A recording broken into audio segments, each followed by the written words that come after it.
Hello, I'm your host, Charles Grant. Welcome to CGTV. And this particular channel is all about financial literacy, and I call this particular segment Financial Lit Bits. Now, what does that mean?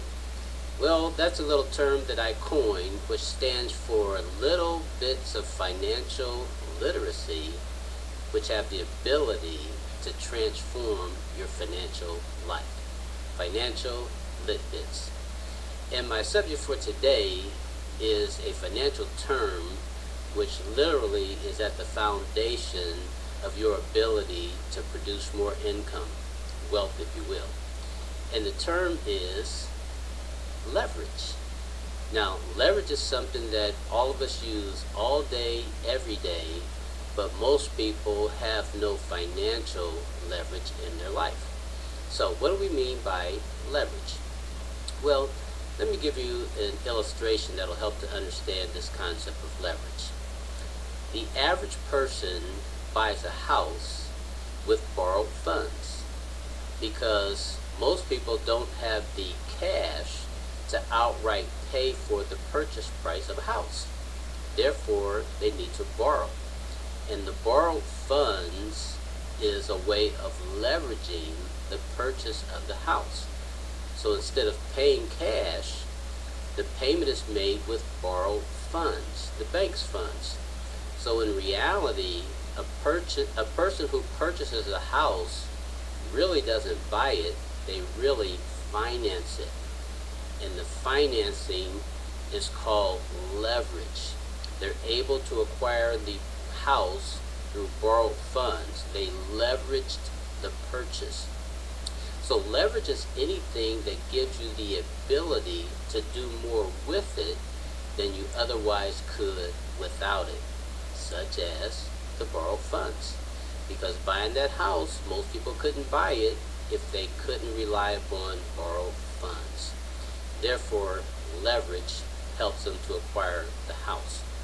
Well, in the area of talking about ability to produce more income, leverage will help you do that if you get it working for you, just as in the acquisition of a house. One way to leverage yourself is to use other people's time. You see, when you borrow funds, that's called OPM, other people's money. You're using the bank's money to leverage the house. Well, you can also leverage people's time. Now, most of us, we see leverage that way, other people's time, but that leverage is being used against us because the majority, at least of Americans, work as employees. So the employer is leveraging the employee's time. But most employees don't do anything to leverage other people's time.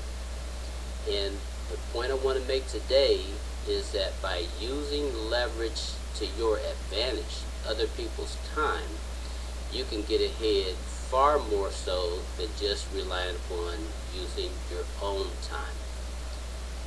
Here's a quick illustration, or example anyway. Most people work 40 hours a week, and if you figure if you work 50 weeks out of the year with 2 weeks downtime for vacation, 50 weeks times 40 hours, that's 2,000 hours of productivity. That's doing it alone. That's the hard way. There's no leverage in doing all the work yourself. However, if you were to leverage, let's just say 100 people's time, you had 100 people working with you, and if everyone only worked, let's say 5 hours per week, 5 hours per week times 50 weeks, that's a lot of hours, okay? 250 hours per person times 100 people, that's 25,000 man hours. That's a ton of leverage. And it's possible to get that kind of leverage working for you. Just think if all those people were helping you earn income.